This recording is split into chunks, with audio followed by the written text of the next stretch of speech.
have a great honor of hosting an incredible person tonight, as well as SHJ. Oh, the mic's not on. Okay. I'll try again. No, the mic is on. The mic is on. We're okay. Thank you. Welcome, welcome. If you can hear me, yell. Good. Okay, welcome, welcome. This isn't too loud. We have a wonderful evening. It's an honor to be here. Welcome to all. First of all, just a few exciting events to tell everyone about. Please mark your calendars. This Sunday, we're having a jazz concert, which Mark Lipson is playing, and Shahida Narilla is singing the Great American Songbook here at 1 o'clock. Then on May 3rd at 2 p.m., we're having a Ukrainian dance troupe. All monies raised will go to Ukrainian charities, including orphanages and purchasing medical supplies. May 6th, there's an outing to the Habitat Galleries at 11 o'clock in Ferndale, the oldest gallery that is devoted to artists working with glass. And May 13th, there will be a book club here on a Wednesday night at 6:30, where we will be reading and discussing The Theater Kid, led by Elaine Fieldman. And, drum roll, we are very excited to announce the first in a series of the James Jacobs Speaker Fund, and it will be time to be announced Wednesday evening, May 27th. Professor Nancy Costello is speaking to us. Her topic will be on the First Amendment and free speech, in particular talking about how free speech is being censored by the FCC and the ownership of national media, increasingly by billionaires. So that should be a very interesting evening, and it's the first of the series. But most of all, welcome, and thank you all for coming.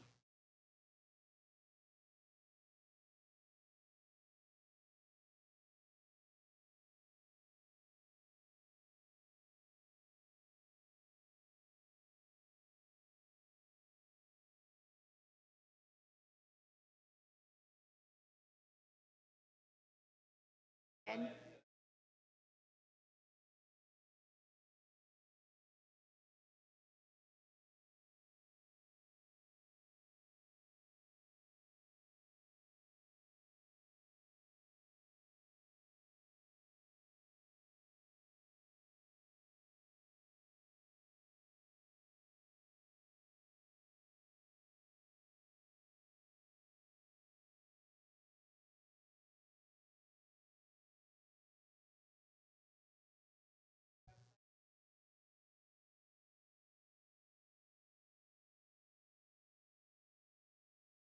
all right. Go ahead, Audrey.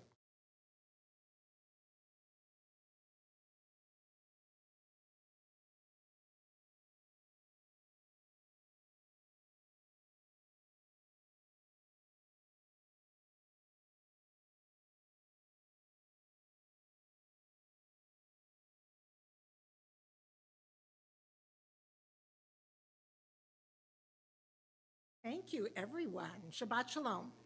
Shabbat Shalom. Thank you, Kathy Radner, who is the president of CHJ, and all the rest of you for coming. Yeah, I know. So, no, I'm not going to. So everybody needs to take a deep breath, okay? 1, 2, 3. Good. We'll do the best we can. So, welcome to the Congregation for Humanistic Judaism of Metro Detroit. My name is Miriam Jarris, and I'm the rabbi of the Society for Humanistic Judaism. I'm presiding over the service tonight.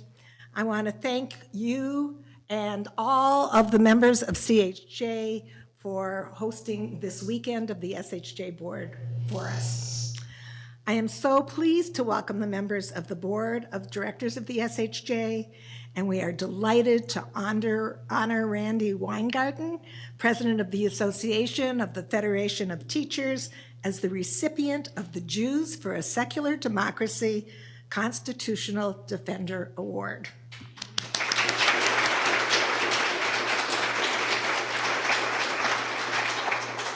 Our readers tonight include Victoria Ratnaswamy, SHJ's immediate past president, newly elected, Evie Goldstein, our incoming president, Sheila Malcolm, our incoming vice president, Alan Malkus, James McDevitt Phelps, Adam Skrinsky, Susan Ryan, and Richard Logan, all members of the SHJ's Executive Committee.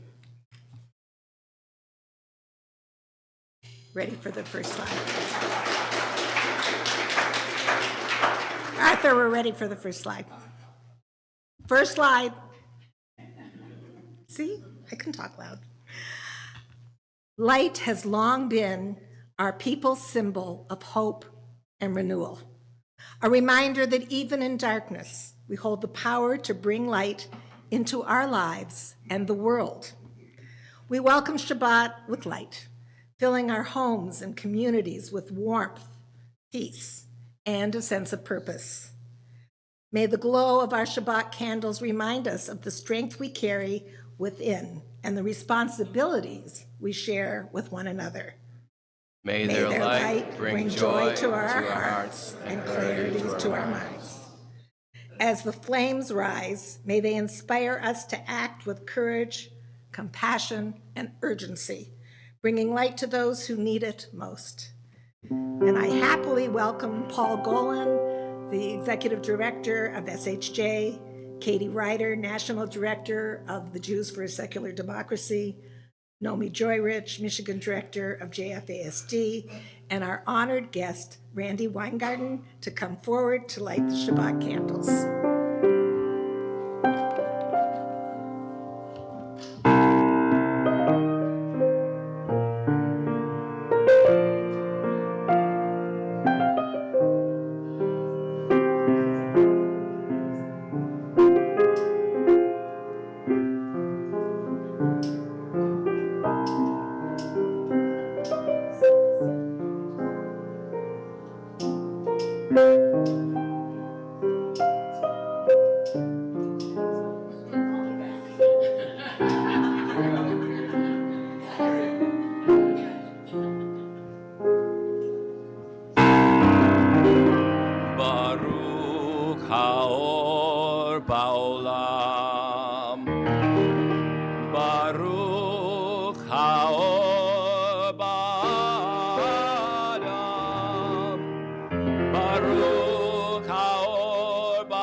Victoria.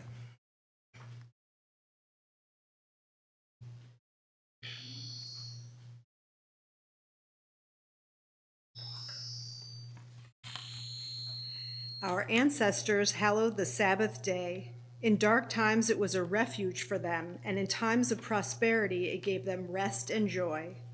As a community, we celebrate the opportunity to gather in that spirit, even as we imagine Shabbat anew. May we too find rest from the day's work and refuge from our cares. May we too feel the warmth of love and companionship. May we too feel our joys heightened and our sorrows softened by the love we give and receive. May we be blessed with Shabbat joy. May we be blessed with Shabbat peace. May we be blessed with Shabbat light.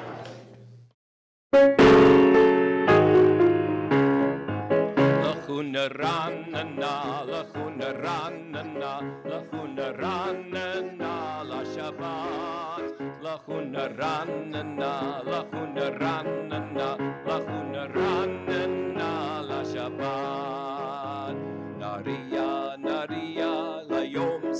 שמחתנו נקדמה בשלום. נריע ליום שמחתנו בזמירות נריע לו.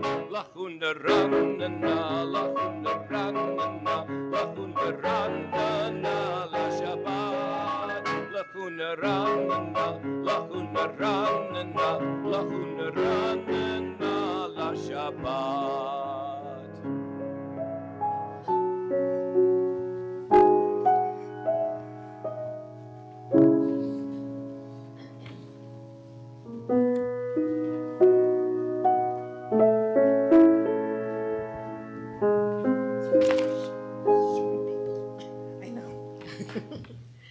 To cross the threshold of this room on Shabbat is to enter a place free from the demands of our everyday lives. We step away from our daily routines in an attempt to gain perspective on where we have been and where we are going. At other times, in other places, we may feel fragile and alone. Yet here we join together to find strength, to build community as we look with wonder at the universe and seek our place within its vastness. To this place, we come to lengthen our perspective. To this place, we come to question and explore. In this place, we awaken our imaginations. In this place, we draw strength as we allow ourselves to dream. Together, we share the challenge of an ever-changing world, a world often beyond our control. Together, we seek to find meaning, calm our anxieties, understand our purpose. Together, we share the burdens and blessings of responsibility. Together, we bond as a community, a true gift of Shabbat.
We say what we believe.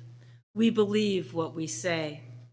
As humanistic Jews, we do not plead for supernatural intervention to bring healing to those who are ill or injured. We seek to be present for them in the hope that this will contribute to their recovery. We do not ask that our dead find protection under divine wings of mercy. We acknowledge that the dead are gone and that caring for their survivors is what now matters. We do not look to the heavens to send us peace. We recognize that as an exclusively human responsibility. We use our communal rituals and celebrations to empower ourselves by gathering to affirm what we believe about the nature of reality and the responsibilities of humanity. We are strengthened. For the humanistic Jewish believer, this is the essence of what some call the religious experience. Surrounded by a like-minded community, we are liberated to say what we really believe. Then, strengthened by each other, we can better manifest our beliefs in the world each and every day.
On Shabbat, we pause to reflect.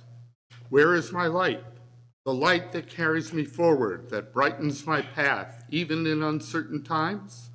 It is here within me and within all of us together. Where is my hope? The hope that sustains me, that reminds me tomorrow can be better, that we can build a world of justice and kindness. It is here within me and within all of us together. Where is my strength?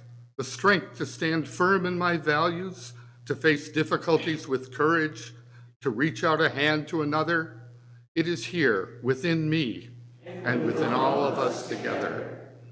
As we welcome Shabbat, let us embrace this truth. We are not alone. The light, the hope, and the strength we seek are not distant. They're already here within us, waiting to be recognized, nurtured, and shared.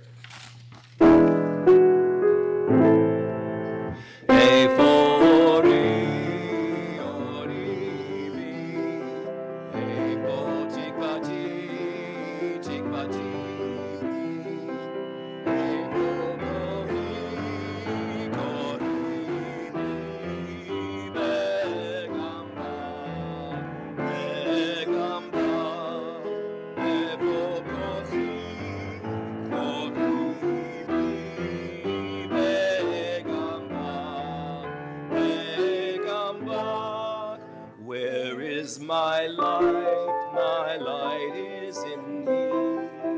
Where is my hope? My hope is in me. Where is my strength? My strength is in me. And in you.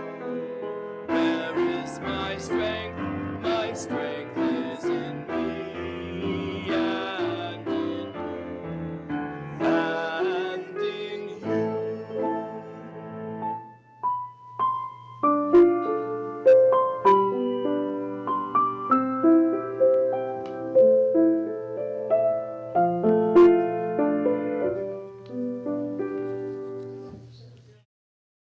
If I am not for myself, who will be for me? If I am only for myself, what am I? And if not now, when? These words of Rabbi Hillel resonate across millennia. They challenge us to turn inward, to strengthen ourselves and our communities. In times of threat and uncertainty, they remind us that taking care of ourselves and our communities need not be selfish.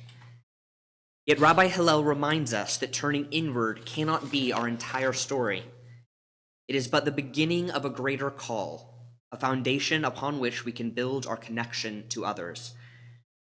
As we contemplate this wisdom, may we find strength in its inspiration and the courage to begin with ourselves, knowing that this is the first step towards everything else.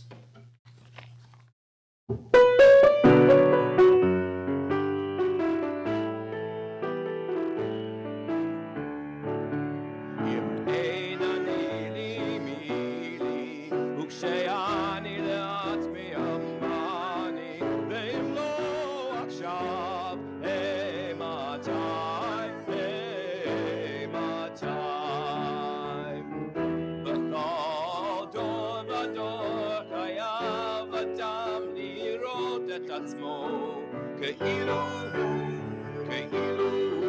יצא ממצרים אם אין אני לי וכשאני לעצמי מאני ואם לא עכשיו אימתי ואם לא עכשיו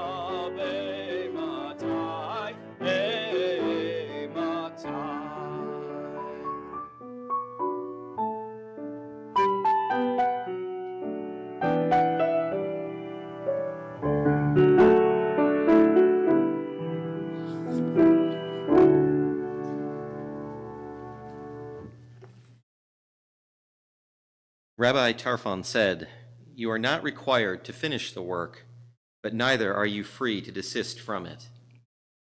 In the vastness of our responsibilities, it can be tempting to feel overwhelmed. Rabbi Tarfon reminds us that while we cannot do everything, we can and we must do something. We are not required to solve every problem, but neither can we turn away. The work of improving our world, of caring for ourselves and others, is ongoing. And while the path may seem endless, every step matters. Let His wisdom guide us as we take those steps, knowing that the act of beginning is what makes the journey possible.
In the pursuit of a just world, may we hold fast to the ideals that give life its deepest meaning. Among these are the courage to hope even when hope is scarce, to dream of peace even when surrounded by uncertainty. Though the path to peace may be long, let us never lose sight of it. May we remember that peace is not only the absence of struggle, but the fullness of life that blossoms from justice, security, and compassion. Wherever there are struggles to achieve such a peace, let wisdom always guide our actions. May we be vessels of peace, always carrying in our hearts and minds, even when we seek to protect what we hold dear. And may the world we leave behind be one that reflects our highest ideals: freedom, understanding, and enduring harmony among all people.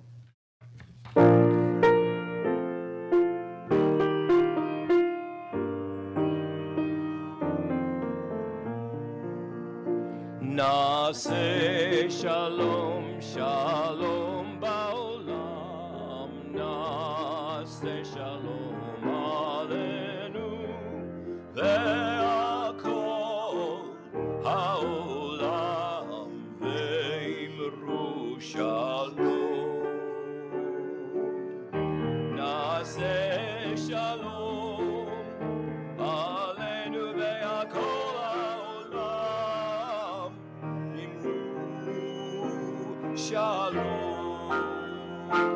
Nase shalom shalom ba'olam. Nase shalom aleinu ve'akol ha'olam ve'imru shalom.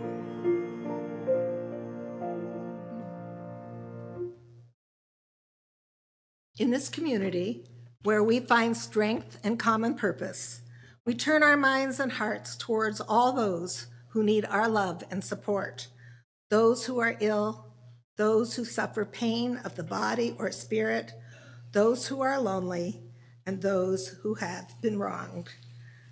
Tonight, we have well wishes for Joe Barclay, Lee Bricker, Rabbi Jeffrey Falick, Susan Lipson, Jim Walker, and Stacy Wolf Lark.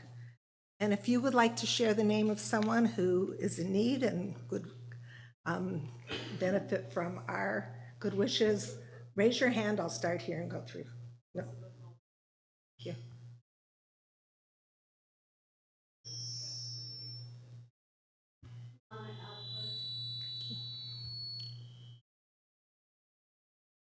Good friend Maynard Bettler.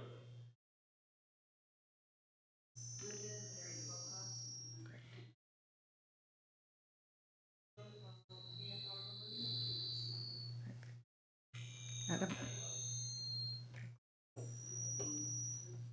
Do we have everyone? May all who suffer know that they are not alone. That we are there. May they be healed quickly. May they experience a complete recovery, refuah shalema, the renewal of their bodies and the renewal of their spirits.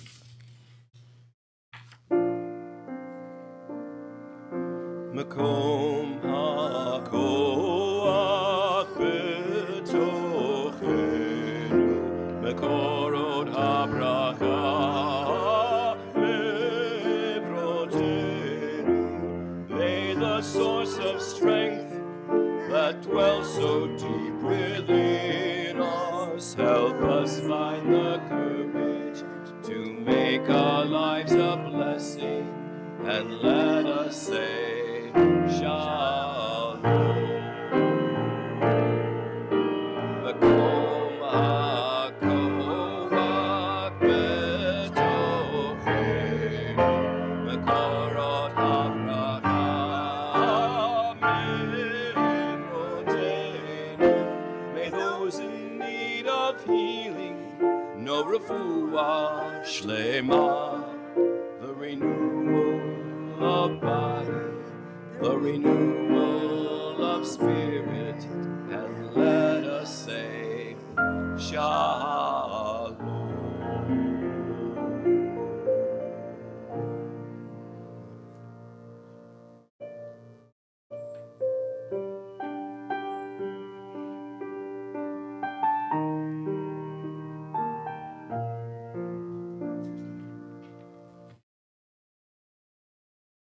It is a fearful thing to love what death can touch. A fearful thing to love, to hope, to dream, to be and oh, to lose. A thing for fools, this, and a sacred thing to love. For your life has lived in me, your laugh once lifted me, your word was gift to me. And to remember this brings painful joy. 'Tis a human thing, love, a sacred thing, to love what death hath touched.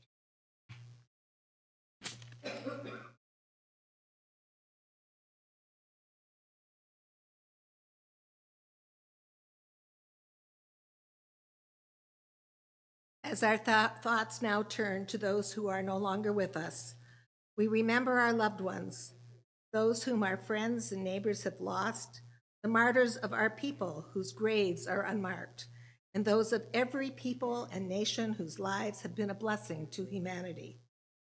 As we do so, we meditate on the meaning of love and loss, of life and death.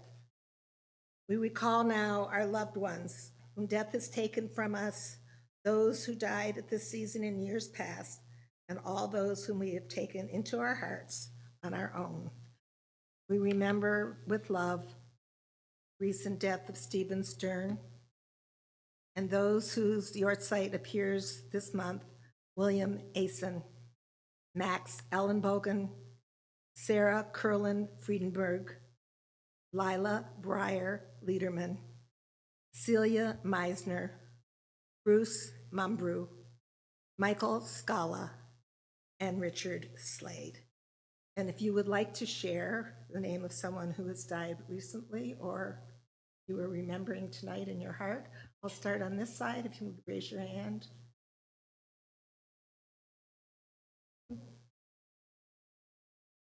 You, Alan. You in the back.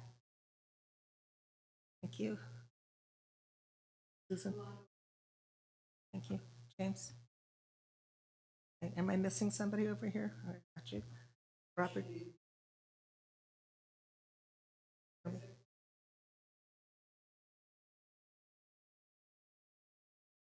Yehi zichram livracha. May memories of them provide us blessing. And if you can do so comfortably, please stand for the humanistic interpretation of Kaddish. Migdal v'nit kadash b'ruach adam. Let us dignify and ennoble all people in the spirit of our shared humanity. Let us acclaim the preciousness of life. Let us show gratitude for life by approaching it with reverence. Let us embrace the whole world, even as we wrestle with its parts. Let us each in our own way take our share in the world, seeking the truth. May our commitment to life help us to strengthen healing spirit and peace of mind. May justice and peace permeate the house of Israel, all those who dwell on earth. And let us say, so we're going to do things a little differently tonight. We're going to sing our closing song. And before we do so, I want to thank Joseph Palazzolo for the beautiful music tonight, as always. Thank you. Adon olam hu shir adam ohev chayim b'haolam kolo ole b'shir shalom u'b'adam nimtzach halom before our time the world began. And from that dawn our story ran, no hand unseen directs our way. We make our choices day by day through nature's law and life's design. We live our values we define through heart and mind, in joy and pain. We build the wisdom that we gain.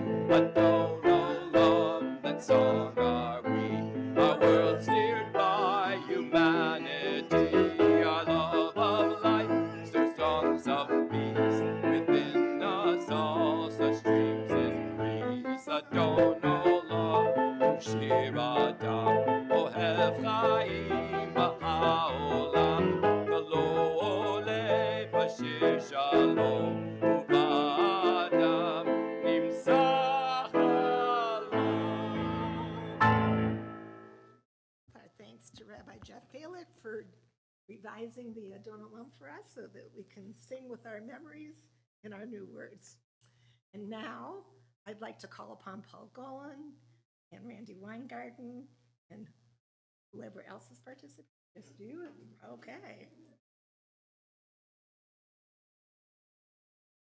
Joe's going to help.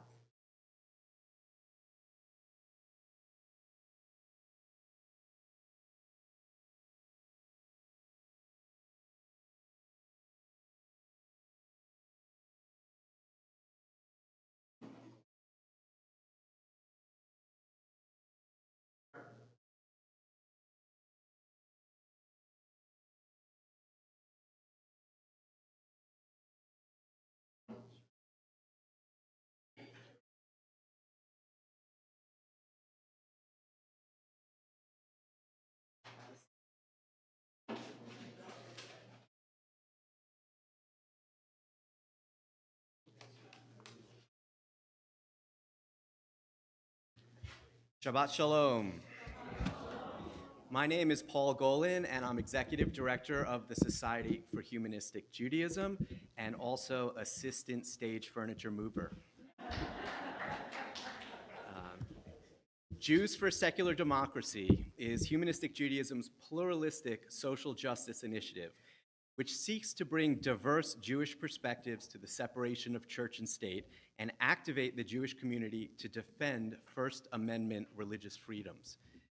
When I say Jews for Secular Democracy is pluralistic, that means it of course includes the viewpoints of secular humanistic Jews because it's our initiative, but also includes Jews from the religious denominations, Reconstructionist, Conservative, Reform, Orthodox, plus Jews of no affiliation, and our friends, family, and allies.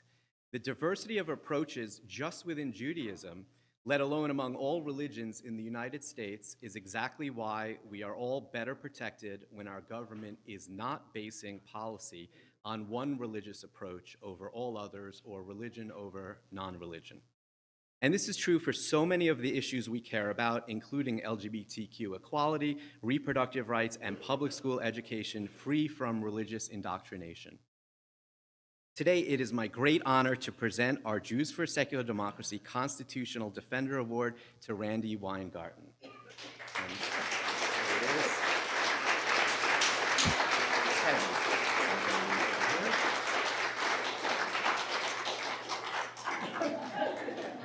It's heavy. The Constitutional Defender Award is a way for us to honor individuals who have shown remarkable leadership in defending religious freedom for all Americans. Public school education has long been a target of religious fundamentalists who want to control all aspects of American society, starting with our youth. For at least 100 years now, the famed Scopes monkey trial confirming a ban on teaching evolution celebrated its centennial last year. Over the last several decades, nobody has worked harder or accomplished more on behalf of defending teachers and the institution of public school education in America than Randi Weingarten. She is president of the 1.8 million member AFT, which represents teachers, paraprofessionals, and school-related personnel, higher education faculty and staff, nurses and other healthcare professionals, local, state, and federal government employees, and early childhood educators. The AFT is dedicated to the belief that every person in America deserves the freedom to thrive, fueled by opportunity, justice, and a voice in our democracy. Prior to her election as AFT president in 2008, Weingarten served for 11 years as president of the United Federation of Teachers, representing approximately 200,000 educators in the New York City public school system. Weingarten is the recipient of many commendations. She was included in Washingtonian's 2021 Washington's Most Influential People, City and State New York's 2021 New York City Labor Power 100, and in 2017 received the Roosevelt Institute's FDR Distinguished Public Service Award. In 2013, the New York Observer named Weingarten one of the most influential New Yorkers of the past 25 years. Weingarten holds degrees from Cornell University's School of Industrial and Labor Relations and the Cardozo School of Law, and also served as an educator teaching high school history, law, ethics, and political science. Weingarten is also the author of the excellent 2025 book, Why Fascists Hate Teachers. There's an example, in which she clearly articulates how democracy and freedom are reliant on a well-educated populace. In the section about how teachers teach critical thinking, she writes, quote, "Authoritarians actively attack truth, knowledge, and critical thinking because an uninformed public is easier to control. Degrading public education and critical thinking skills may only prime more Americans to not recognize disinformation and misinformation and take authoritarian leaders like Trump at their word. In other words, those inclined to support authoritarianism exhibit a general avoidance of or allergy to critical thinking, and authoritarians like it that way. Obviously, critical thinking is one of the foundational values of humanistic Judaism, and we are aligned with so many of the positions you articulate in the book and in your work throughout your career. Thank you for accepting this Jews for a Secular Democracy Constitutional Defender Award, and thank you for all that you do on behalf of all Americans.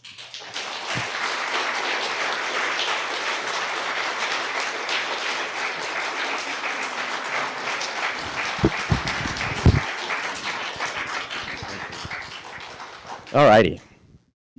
On, off, on. It's on? Great. I'm just going to keep saying on. Well, welcome. Thank you so much for being here. I have a bunch of questions, and then we will have time to open it up for Q&A, but I'm gonna start off. And I'm looking forward to a wide range. Some vodka in here. No. Unless you want it. I'm looking forward to a wide-ranging conversation about current attacks on public education. So let's start with who's leading these attacks. In your book, you point to, quote, a group of anti-government, anti-pluralism, anti-opportunity fascists, oligarchs, and far-right activists who are demonizing public school teachers so they can divide the American public and destroy public education as we know it. And I appreciate that you don't pull any punches there. And of course, it's not just public education they're coming after, but many other rights and freedoms that Americans value as well. So can you speak a bit about who are these people and what is their ultimate goal? So can I just first say thank you and Shabbat Shalom, and it is really an honor for me to be here and to, can you hear me? Can you hear me? I'm never accused of not speaking up. Can you hear me now? Thank you. Can you hear me now? I think you have to. Testing. Is that better? Or do you need it louder? Is that okay or no?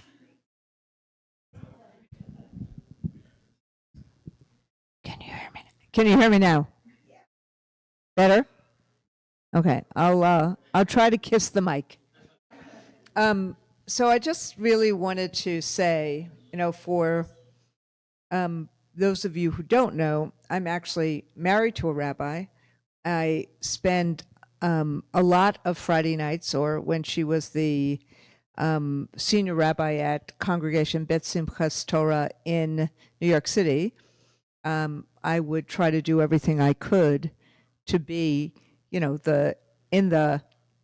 the rabbi's wife's chair Friday nights, so I'm really quite touched to be here and to be with all of you, and to be with all of you this weekend, where you are actually celebrating secular Judaism and the humanistic components of all of that. So I just really wanted to say thank you first, more than anything else, and to express that gratitude for this and for that recognition. But to particularly, and I promise, Paul, I'll answer your question, but I want to express gratitude first, which is that what the service that I just observed and participated in represents is, in my judgment, the best of Judaism, in the sense of thinking about not just tikkun olam, not just in repairing the world, but in fighting for the world to be deeply humanistic, and fighting for that core. And whether that was from and Sharon, my wife, often uses that same quote from Rabbi Tarshan, I think, about, you don't have to finish the job, but you cannot walk away from it. You have to participate in it. For this moment, we have been born, And so I just really wanted to just say thank you for all of that. And I'm really, really honored to be here. So now that I've forgotten your question, so I will answer only the question I want to answer. I think the reason I didn't pull any punches, although, there's a lot of things, particularly with AI and with what the oligarchical forces right now are from the tech billionaires and from, frankly, what we're seeing not only in this country, but what we're seeing in the way in which this global income inequality is operating and the corruption is operating, is that there are literally, I think, two ways of trying to move forward in any in the world. One of them is essentially the strongman, whether it's the king, the despot, the demagogue, the authoritarian, the fascist, the totalitarian, them literally with their buddies running the world, or a sense that the people actually run the societies that they're in. And it doesn't mean that the people running the societies that they're in are always perfect. I mean, if you have elections, sometimes elections don't go the way we want them to go. And you get pretty awful people who have been elected. But still, the point is, you have those two, literally in the world right now, you have those two extremes. That and the authoritarian extreme, the strongman extreme, the income inequality that in some ways follows that or starts that, has taken over from what was a post-World War II environment in the world, particularly in the first world countries, that said never again. It didn't just say never again about Jews and that genocide. It said never again would there be an attempt to consolidate power in the way that power was consolidated, at least in the Western democracies. I mean, think about NATO. The fact that NATO has this provision in there that says if one is attacked, we will all be there. And in some ways, I kind of fast forwarded to just this week, the Southern Poverty Law Center was indicted. For what? Because they were doing their job to fight hate. And there are many of us in the not-for-profit and the labor world that stood up for them and are standing up with them. But there were several of us this week who said, could you imagine if we could have erected a pact amongst and besides ourselves that said, if one of us are attacked, all of us would fight back? And so we're in this moment of great trepidation, and what I tried to do, and a moment that's fraught, and what I tried to do by telling stories, by looking at it through the eyes of educators, as opposed to through the eyes of historians or pundits, was to actually really talk about the moment that we're in and create both a warning about it. That's why the title, Why Fascists Fear Teachers, that's why the word fascist was in the title. But also, if you read it or if you know anything about me, I always couple the problem with the solution, because the solution is what is missing so often in America. In fact, what I have come to understand about the 2024 election, and frankly, maybe even the 2016 election, is that what people heard us saying when we said fight for democracy, they heard us saying fight for the status quo. Because the people that voted for Trump, and I'm not being, I don't want to be political here, I'm just being factual. The people that voted for Trump, many of them, the difference, take in Michigan, between Trump and Harris, were people who were saying, my life is worse. It's not better. And so what you're saying, by just saying, no, no, no, we want to keep democracy, you're not saying to me what we need to do so that my family's life is better, that my life is better.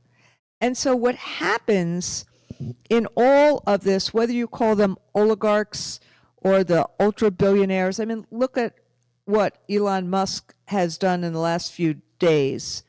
They've done an analysis of his tweets and posts, and they are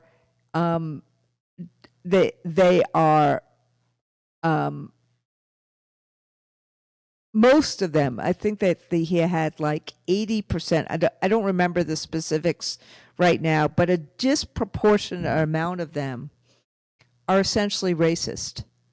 And even after the ADL has done everything in its power to self-immolate itself to attempt to make him their friend or vice versa, he has said recently the ADL is a hate group.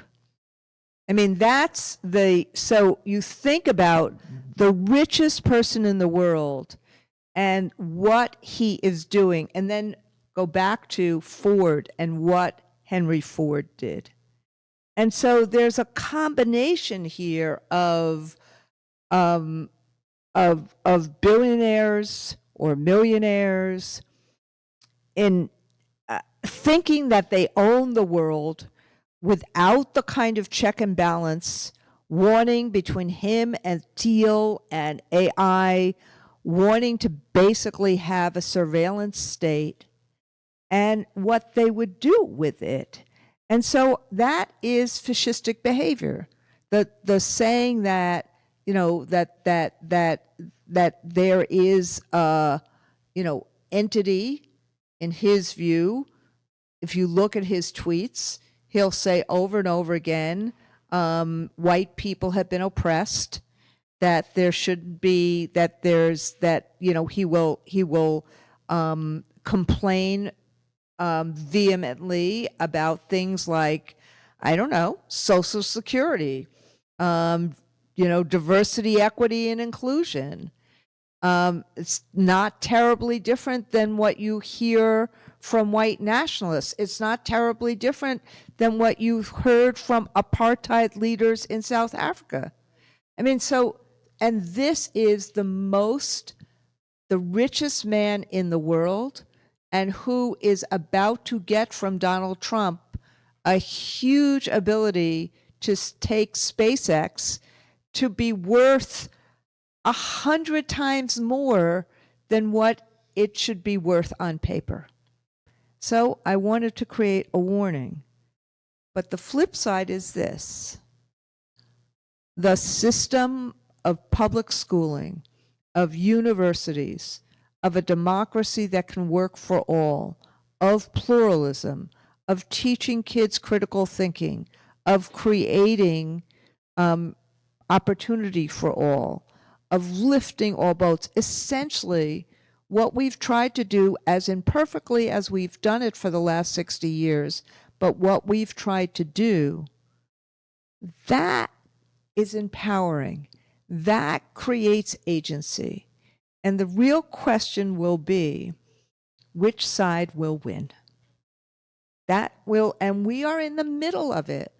That's why that quote from Rabbi Tarshan, we're in the middle of it. We have to engage in this.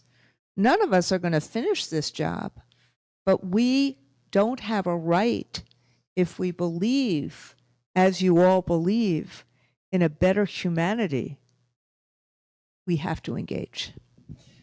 Thanks. There's so many different things that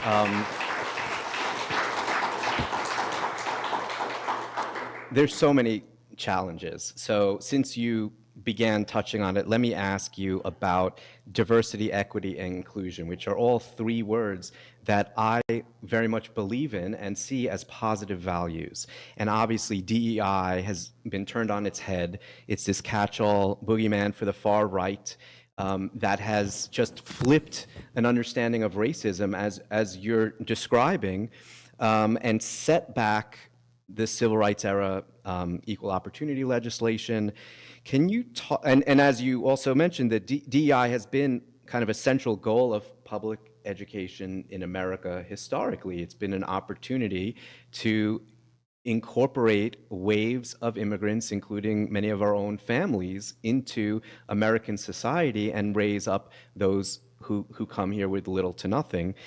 So can you talk a bit about how it has been a central goal of public education, and how can we help more of our fellow Americans get back to understanding diversity, equity, and inclusion are all positive values? So can I, to answer this question, I promise the rest of my answers will not be nearly as long as the first. But can we, how many people here have ever taught school? Taught school. We're a school teacher. Taught school. Okay, keep your hands up. How many have ever been in a classroom?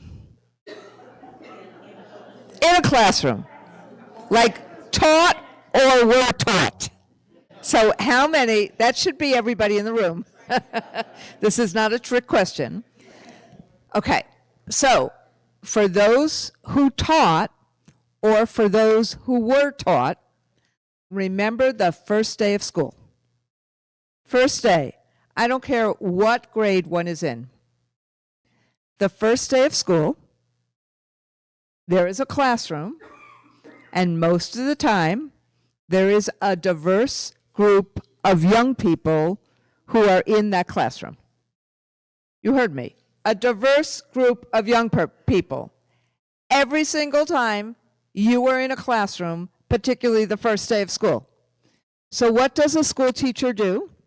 A school teacher takes that diverse group of young people and puts that diverse group into an inclusive environment, and we try every single day to try to create opportunity for every single child or young adult that we teach. Why do I say it this way? Because if we start actually using terms in the way that people can hear it, understand it, and say, yeah, that's what we do, they try, the one thing about the right that's really, really good is that they spend a lot of money on this, they try to figure out ways that if they'll throw spaghetti on the wall, and if something sticks, then that's going to be the thing that they use to divide. And they'll, they have a lot of money, they'll try to do this, and then when they see something that can divide, because it's a word that's used in a different way, like DEI, they start making it scary or divisive, as opposed, and then what we do, sorry, I'll just say myself, is that we immediately walk right into their trap and say, oh no, that's not what DEI is good. No, DEI is bad. No, DEI is... So all of a sudden we're having a debate over a term that most people have never used in their lives, and then they heard it being weaponized. As opposed to, what is it that we do? What is it that we believe? And so part of what we have to do is we have to actually re-own language in a way that's comfortable for each of you to talk about it, as opposed to letting them own the language. The same thing happened with critical race theory. I often said to people, I took a law school class where my professor taught about critical race theory. And that was many, many, many, many, many years ago. And so I understood what it was. But I don't know a teacher in K-12 who, I still don't know a teacher in K-12 who ever taught critical race theory. But immediately, we were in the middle of a discussion about not only whether you should teach it, but whether it was right. Instead of actually saying, first off, teaching about disparate impact of discrimination is probably a good idea. That's what critical race theory is. It's not just discriminatory treatment, but the impact of discriminatory treatment. Like, for example, what happens to a community if you had redlining or you had, no, black people cannot buy land in, X community or Y community. And then what happens in terms of intergenerational wealth? So if all of a sudden the first time black people can buy land is, our parents' age or our grandparents' age, when white people could buy land for generations and generations and generations, of course there's going to be a difference in terms of intergenerational wealth, because a home is normally the most important piece of wealth you have in a family. So having a discussion about the impact of that kind of law, that kind of discrimination on wealth of a culture or wealth of a race, that's a legitimate conversation to have. So, but by them weaponizing a word and by people immediately getting defensive, what we have to do is both take back our ability to argue, to listen, to learn, and to parry with each other. So part of why I tell a lot of stories, or I started doing that kind of exercise, is I suspect after I just did that exercise with all of you, you'll feel like you have more ability to fight back on using DEI. And so that's part of what we have to power through. But I'm going to say it, I'm going to add one caveat. Don't do it alone. Just like you're in a community here. It's not, have discussions with people together. Don't protest alone. Don't be out in the world alone. Do things together as a community. Because what the authoritarian wants more than anything else is four things: isolation, fear, division, and apathy. And so that is what they live on. That is why they are successful. There are more of us than them. Hungary just proved that. So if you know that they're looking for division, the spaghetti, figuring it out, isolation, fear, but then apathy. Okay, I'm not going to get involved in this conversation. I'll just walk away. And then all of a sudden, even with your friends, oh, they're about DEI. Really? Didn't you ever go to a classroom? What about DEI? What about a diverse? So you see what I'm saying. So DEI those words are new, but it is foundational to the 1950s and 60s civil rights laws. It's foundational to our Constitution. It's foundational to opportunity. It's foundational to Brown versus Board of Education. It's foundational to us as Jews having more rights in this country. It's foundational to the First Amendment in terms of the separation of church and state. It's foundational to the 19th Amendment in terms of the right for women to vote. It is foundational about trying to create a world where everybody wins and participates, as opposed to the world that the authoritarian or the demagogue basically tells people what their status in life is.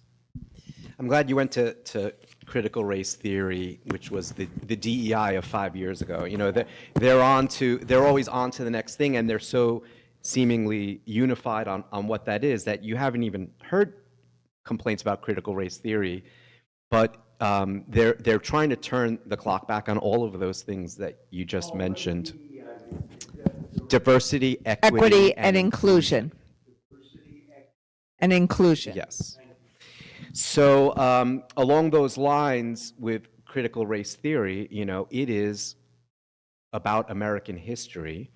And one of the reasons that you spell out in your book that fascists fear teachers is because they teach, quote, honest history, which it's a shame that we even have to put the word honest in front of history, but there's now so much revisionist history, or at least removal of history.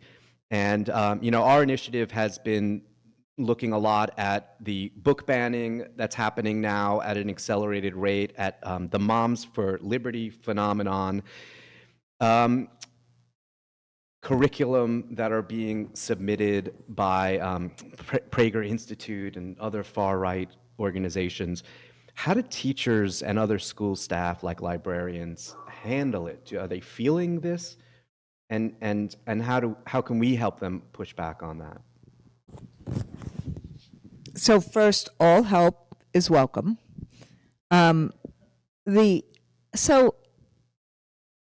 course, teachers and librarians are feeling this, and they're feeling it in many, many different ways. What the authoritarians really want is for teachers just to shut up and just to do exactly what they want us to do and to be very compliant.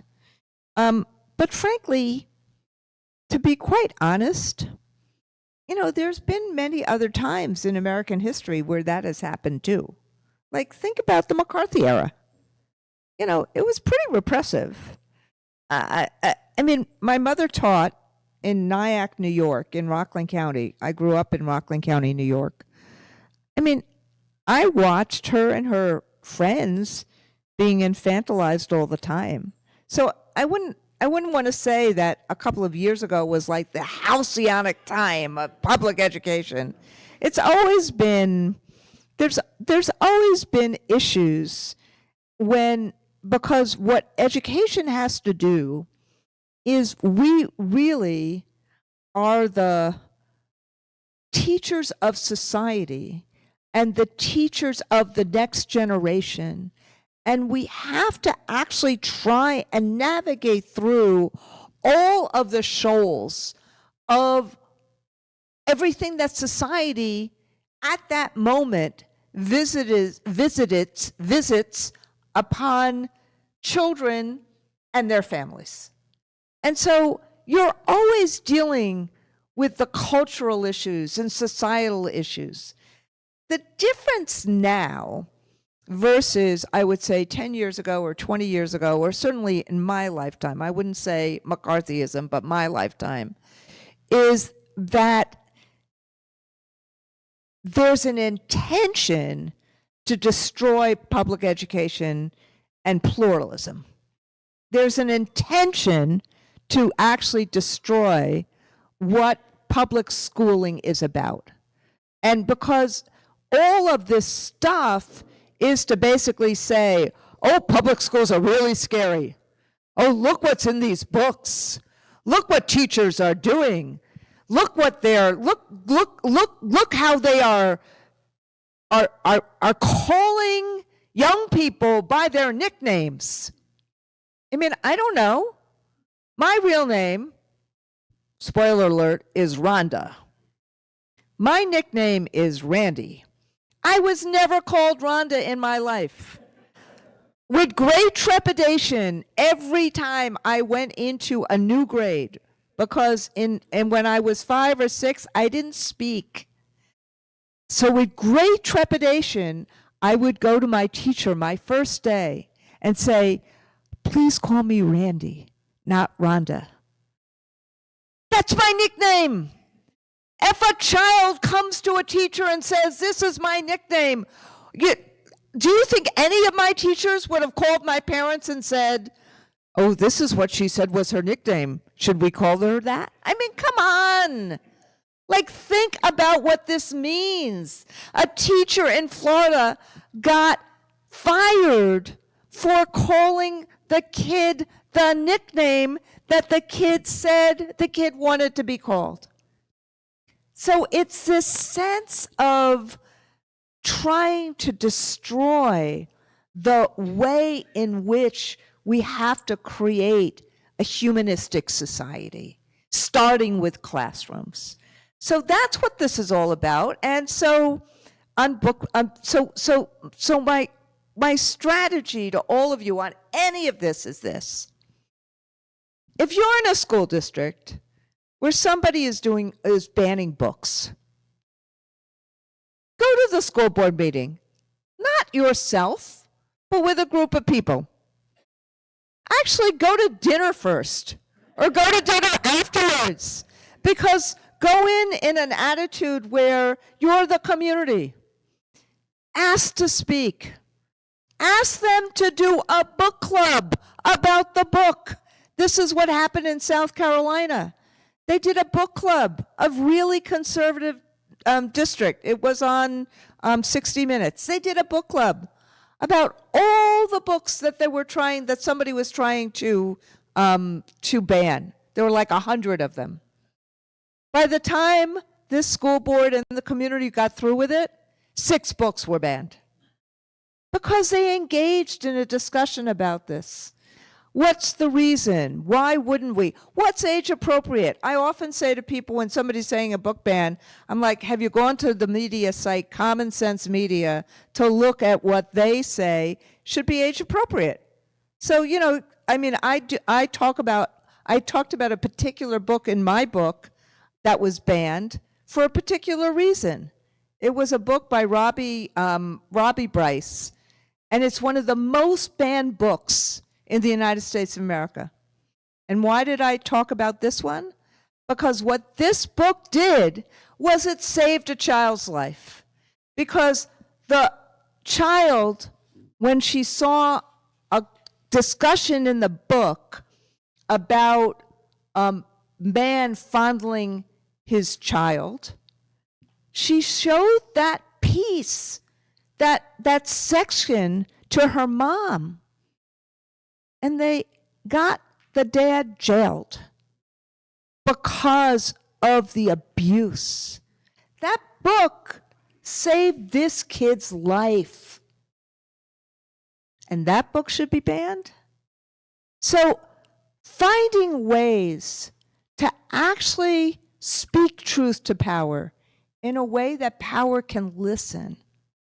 That's part of the reason why now, today, 2026, we went from in 2022 in the kind of height of the aftermath of COVID, of so much anxiety, so much what's going to happen, are our kids going to be okay, look how long schools were closed, and on and on. A lot of Moms for Liberty folks were elected to school boards. Now, virtually none. Because at the end of the day, people want public education on a local level. People want schools to work, but the right wing is going to keep on throwing whatever they can throw to say, oh, these are scary places. Oh, they're doing bad things. Oh, and look, schools have to be strengthened. Schools, we have to make sure that schools are the best that they can be. And our job is 100%. Our job is every kid. So it's hard. But what they want is the end of pluralism as we know it. What they want is to fracture society so much so that you don't have public education. That's what the vouchers are about. That's what making schools evil is about. Chris Russo, one of their activists, said it. He said it at Betsy DeVos's school in Michigan. He said that to get to universal vouchers, you need to create universal public school distrust. He said it. He told us. So that's what this is about. Remember those 4 words: division, fear, isolation, and apathy. And so they're going to keep on trying. And if you get together and you go to a school board meeting, or you work with a PTA, or do some of these things that help create book clubs, things like that, it just changes the mix. Randy, to what end are they doing that to? What is their purpose of fracturing? They want to destroy. Establish their own schools? Yeah, they want to destroy public education, because public education is the last place in America. I mean, work may be the same. Work and public education are the last two places in America where people who don't know each other kind of operate together. Where else? Where else in America do you have diversity? And you don't always have it in public schools, but where else? So most likely they're thinking that add religion into their private schools, eliminating public education. That's a whole different. That was going to be my next question. I was going to say, I know you'll get to that I'll question. ask the questions here. No, we're going to do Q&A. So can you wait till we do Q&A? Okay. So you've touched on a whole lot that I did want to get into, and I'm going to kind of I read your merge questions. some of the questions. I know. We send them in advance. But I really do appreciate the framing of your book, because our initiative, Jews for Secular Democracy, has really been focused on countering white Christian nationalism, and we've been naming white Christian nationalism. But as I read through your book, and you really identify authoritarianism, oligarchy, billionaires, and I think the relationship needs to be described, which is that white Christian nationalism is a tool to mobilize a group of people that are not the authoritarians, but will do their bidding. So like Betsy DeVos, I'm sorry, I don't think she's a particularly religious person necessarily, right? I don't know her, but she's super rich, and she has mobilized a brand of thinking that we see being used to attack, for example, LGBTQ equality, part of that inclusion that society is, I think, hopefully still working toward, but that we've seen setbacks on because they've been able to mobilize what they claim is a version of their religion, and they've weaponized it. So it's that, and when you talk about the life-saving properties of a book that might speak to a young child, you know, the trans folks are having their lives threatened by the trends that are happening today. So the far right is maintaining this myth that all of our problems in America happened when we took prayer out of public school, that, you know, if only we had more religion, and of course religion means their version of Christianity, their version of the Ten Commandments in every classroom. And they've had success with a Supreme Court that said, you know, I don't know if you know the Coach Kennedy lawsuit that allowed a football coach to say prayers as if it's not coercive. So it feels like we're losing ground on that. So I do want to ask you to speak directly to that religious piece, recognizing, as I think I do from your book, that you're identifying who's behind it, but how do schools and teachers deal with that when folks are coming at them from that religious perspective? So the bigger issue in terms of the separation of church and state is going to be one that deals with funding. And I mean, the Fifth Circuit just said that it was okay in a 9-8 decision that said, and it was just this week, that said it was okay to post the 10 Commandments on every classroom. Now, what's interesting is that the rationale that they gave was that because young people could ignore it. So then the question becomes, what are they going to do when the Texas curriculum that teaches it, or the Oklahoma curriculum that was going to teach it, what are they going to do at that case? Because you can't really ignore it if it's part of the curriculum. But wait. So what I'm saying is that we have a very different Supreme Court right now than 30 years ago, where they would actually say that you couldn't have a Title I teacher in a religious school because that violated church state.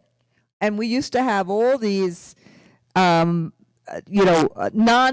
school Title I teachers. For those who don't know, Title I is part of the federal law that Johnson actually got passed that tried to level the playing field by putting in lots of federal dollars into schools which had 80% poverty, 50% to 80% poverty. And it was for kids who were in non-public schools as well as kids who were in public schools. And we used to send Title I teachers for reading and math into non-public schools. So the huge difference of opinion in a Supreme Court in 2 generations about what the free exercise and separation of church state means. I am less worried about what the Supreme Court does on this issue. I mean, I'm worried about the funding, but I'm less worried about what the Supreme Court does as I am really worried about the white Christian evangelist movements that essentially, from my judgment, and I am not a scholar of Jesus and I am not a scholar of the New Testament, but it feels to me that it is pretty much the opposite of what Jesus would have said. It just feels to me that it's kind of the opposite. And in some ways, it's been quite interesting to watch what the Pope is doing right now with regard to this Pope is remarkable. And what he's doing right now vis-a-vis Donald Trump and all of these issues. And so I think that white Christian nationalism was intended as a way to essentially, let me say it this way. One of the problems that I have with the Democratic Party, and I'm a long-term Democrat. My parents took me into the voting booth with them, and I voted for McGovern for them. So I'm like, I tried to do it twice for my father and my mother. But what I'm saying is that I'll always be a Democrat. But the Democratic Party lost the working class. And what happened was that the Republican Party for years tried to get the working class through these cultural issues and through these issues of things were changing so much. And so how do you keep a grasp on what your life is? And they were able to get evangelical churches and others. And so you see then this escalation of weaponization to the point that how would ever you would see the evangelical church be against immigration? I mean, you can understand issues around abortion and LGBTQ and other, about, where the heterodoxy was. But immigration? Immigration? When every one of our biblical references, whether it's the Old Testament, the New Testament, the Quran, I said this, Eric, at Eric Rader, who is the head of the Wayne State, Henry Ford Community, at the Union for Henry Ford Community College. Eric, just wave. And David Hecker, who is also the former head of AFT Michigan, is here as well. These two are my colleagues, and I love them, and I'm so grateful they're here. But every book of religion talks about embracing the stranger and loving our neighbor. And so how is it that evangelical Christians can be about and okay with the deportations that ICE does? How is it?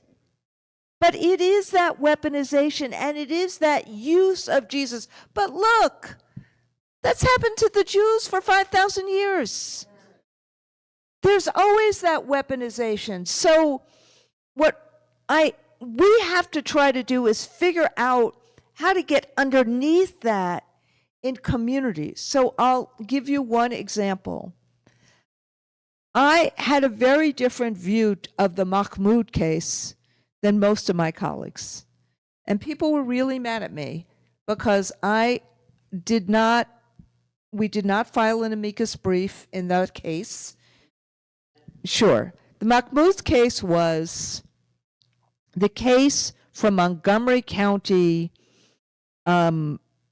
Maryland, where parents sought an opt-out on religious grounds, Muslim parents, because they did not want their children to have to be subjected to reading books about LGBTQ people. And if you know anything about me, I am LGBTQ, and I don't believe in book bans.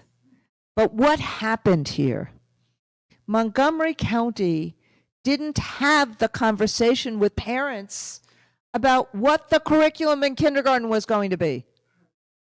So the kids come home with either these books or stories, and parents have no idea.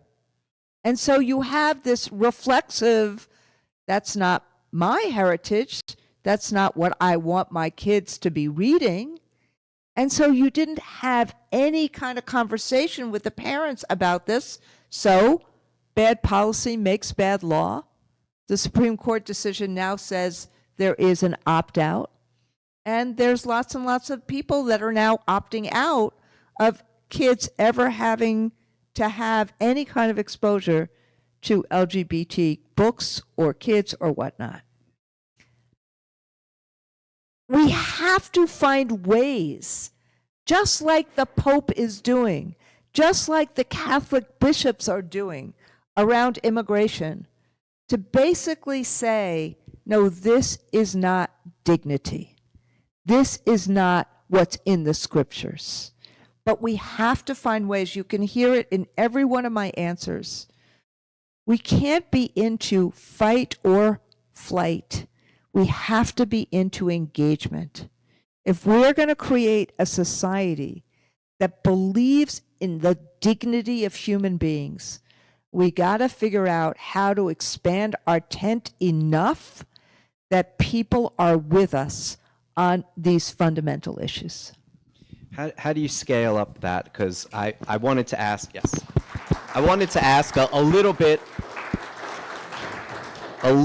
about organizing. Obviously, union organizing has probably unique aspects, but commonalities with how we can help get out the messaging that you're talking about. So what would you say to folks who are like leaders of congregations or leaders of movements about how to organize people? Pick something. Just pick something. One thing that you want to do. Don't pick everything. Pick something. There is a treasure trove of issues right now. don't try to do everything. I heard that schedule of these next 3 weeks and I was exhausted. And what David and Eric will tell you is, you know, I'm on a plane almost every day and I was exhausted hearing it, which is, it's fantastic to have all that community work. But pick a social justice issue that you really love or that the enough people in the congregation want to do. And then delve deeply into it.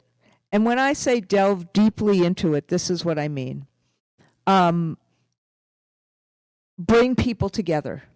First, bring people in the congregation together, and then bring people in the community together, do things that are interfaith, do things, whatever, you know, whatever it is. If it's you know, if say it's, you know, you want to help public school, or say it's you're doing, you know, food drives, or say you're doing democracy discussions, or what, or say you're, you know, doing things about immigration and ICE, whatever it is, do it deeply and do it in a way that brings community together. First, all of you, so that there's real mutual aid and mutual support, and then do it in concentric circles, bigger and bigger and bigger. That's what I would do. Thank you. With great trepidation, I'm going to open it up to questions. And, you know, please, one sentence and one question. And yes. Go ahead, Jim. What plans does AFT have regarding that membership normally closes shops being charter school? Let me just reiterate for the web streaming. The question is about what are you doing to, AFT is doing to open closed shops like charter schools?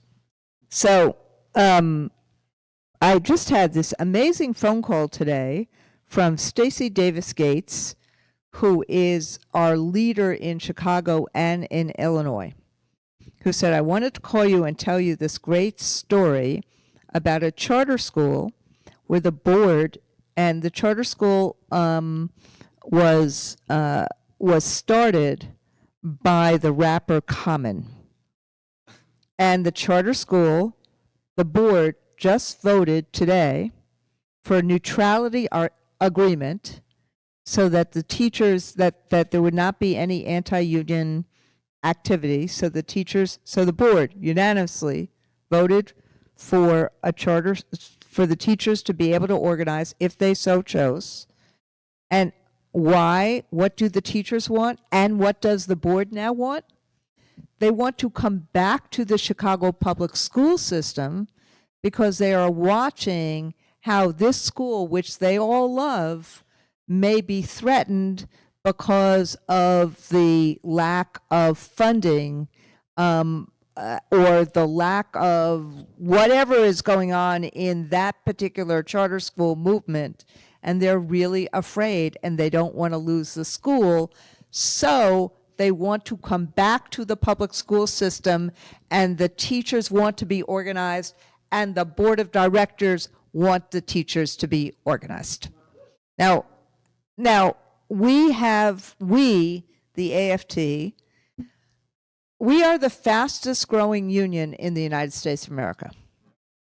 Everybody we represent happens to make a difference in the lives of somebody else. And ideologically, we go from the left of the left to lots of people who voted for Trump. And we're 1.8 million people. I think right now we're even 1.85 million. And we have over 270 new units since 2022. Henry Ford is growing. David Hecker, who retired as the AFT Michigan president a few years ago, just was able, we've worked on this for 10 years, but he has been in and out of Maryland these last, how many months? So 2 years in and out of Maryland, working on the fact that even in Maryland, that blue state, for the first time ever, and we've been working on this for 10 years, and David, bless his soul, has been in there. He's an amazing organizer these last 2 years, to get non-tenured faculty. We couldn't get tenured, but non-tenured faculty at the University of Maryland will now have the right to organize because of the work that David Hecker and our members have done in Maryland.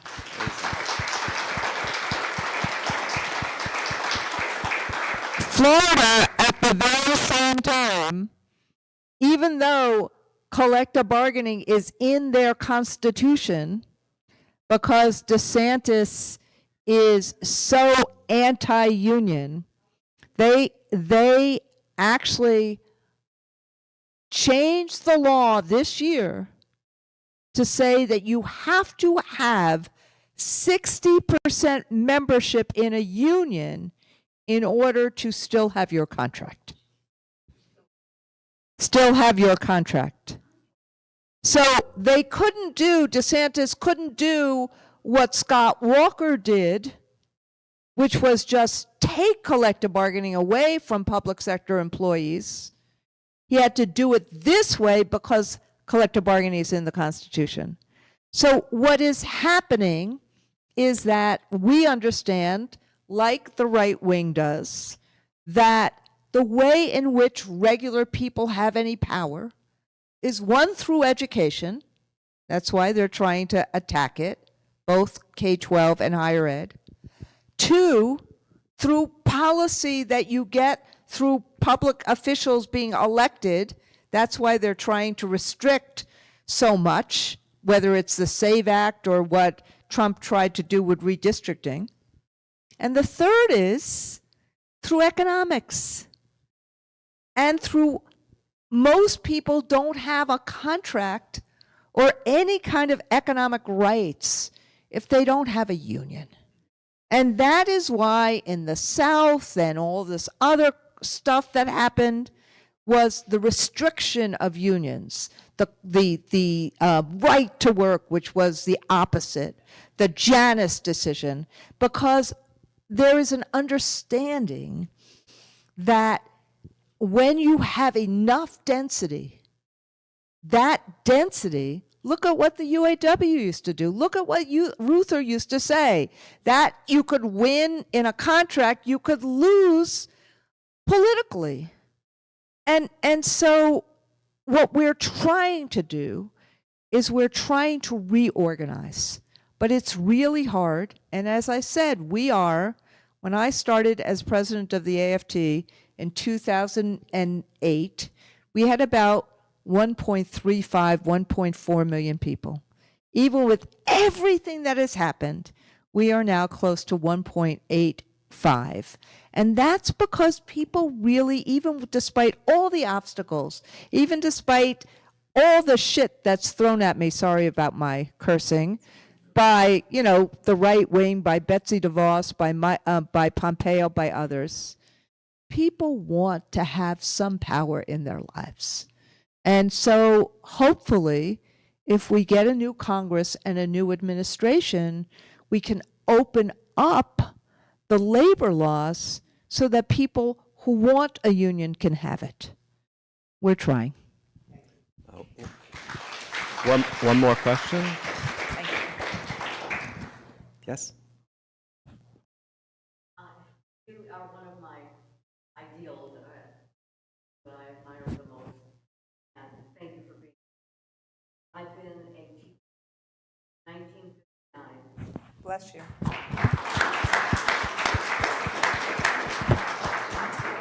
And an AFT member as well when I was in the public school. Now I'm in private practice and education, working with special needs children and adults. We're very worried, our parents are very worried about the end of the Department of Education. And especially for special needs children where there is federal oversight on IEP. School districts providing what those IEPs provide. And I'd closing of the Department of Education, particularly as it relates to special needs. For the streaming audience, the question is about the closing of the Department of Education, particularly as it relates to special needs. First off, thank you for teaching. Second, you know, anyone who was an AFT member and retired off of being an AFT, retired at one point or another, you are always an AFT member under our Constitution. Always. So maybe you should talk to David. We'll make sure you keep your union card. So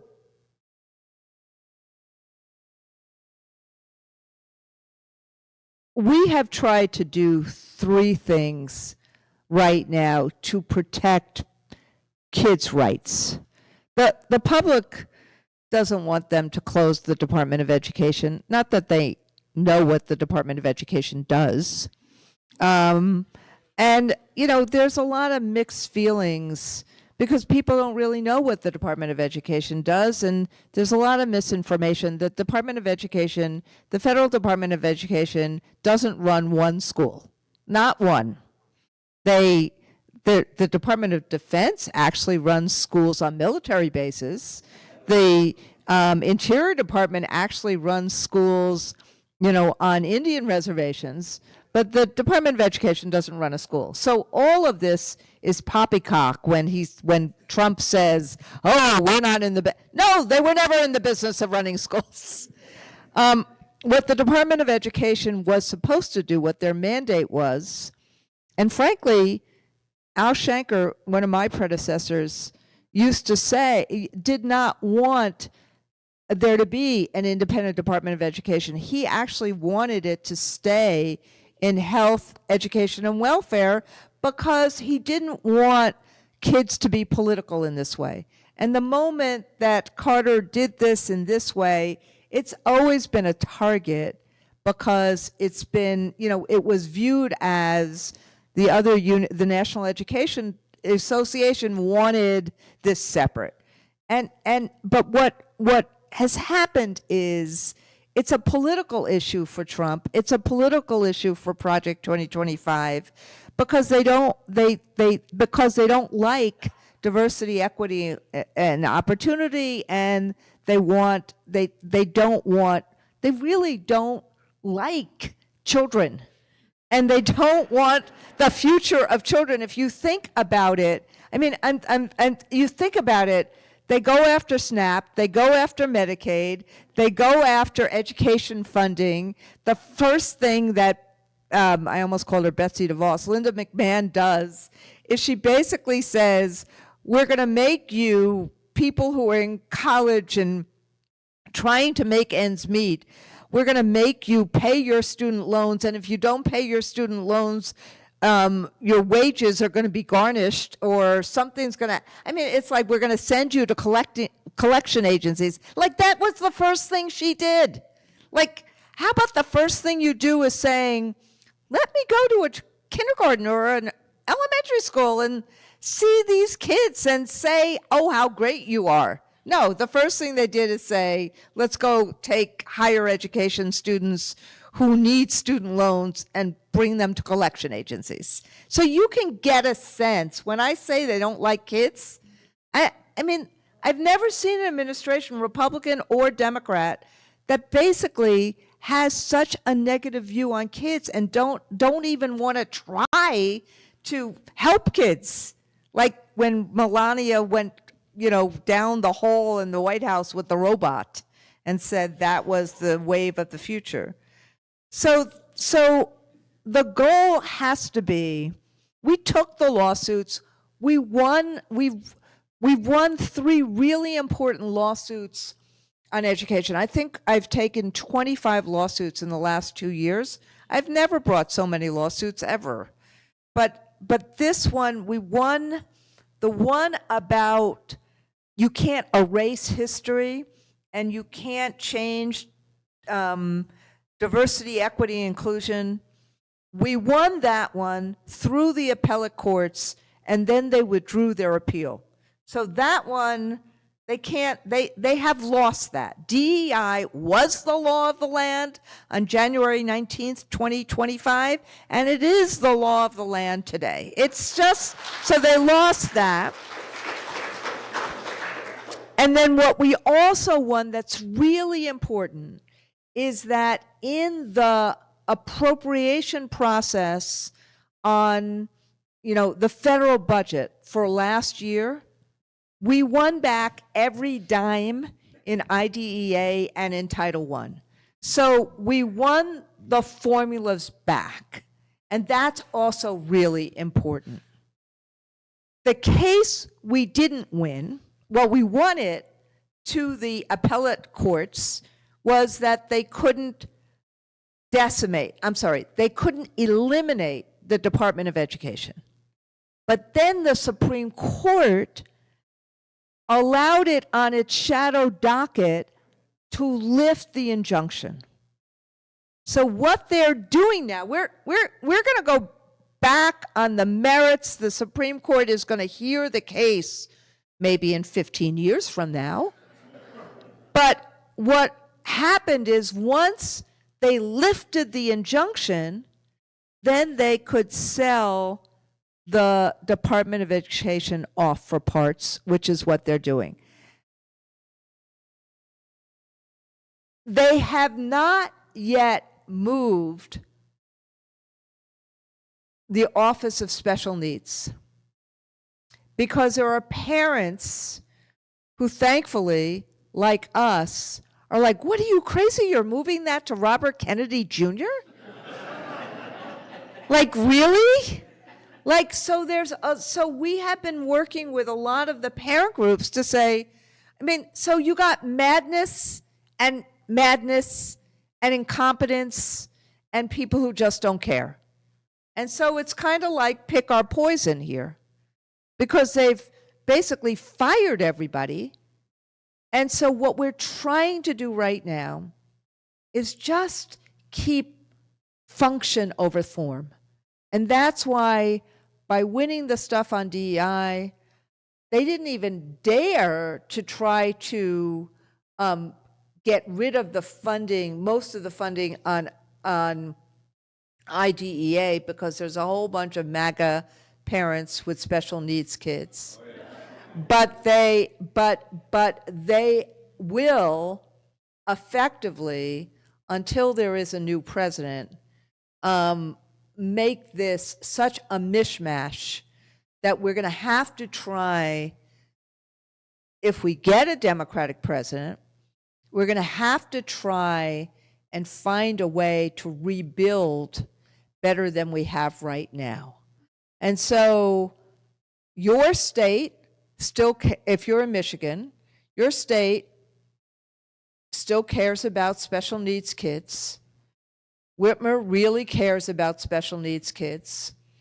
And hopefully the fight about who's the next governor is going to be as important on this issue as what we do in the next 2 years to just maintain the funding and try to maintain some of the oversight. Thank you so much. I feel like we are just scratching the surface, but I hope you get a sense of how much we appreciate your work. Thank you. Is there? Okay.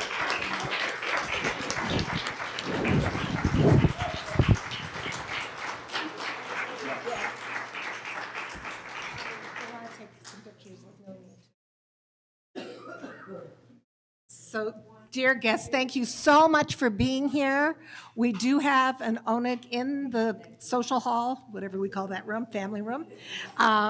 So they're going to take some pictures for a while, and then Randi will join us in the other room. But in the meantime, if your voice is any better than mine, you're ready for coffee or something to drink. Is there a way that I can that you're Yes, sure. Yeah,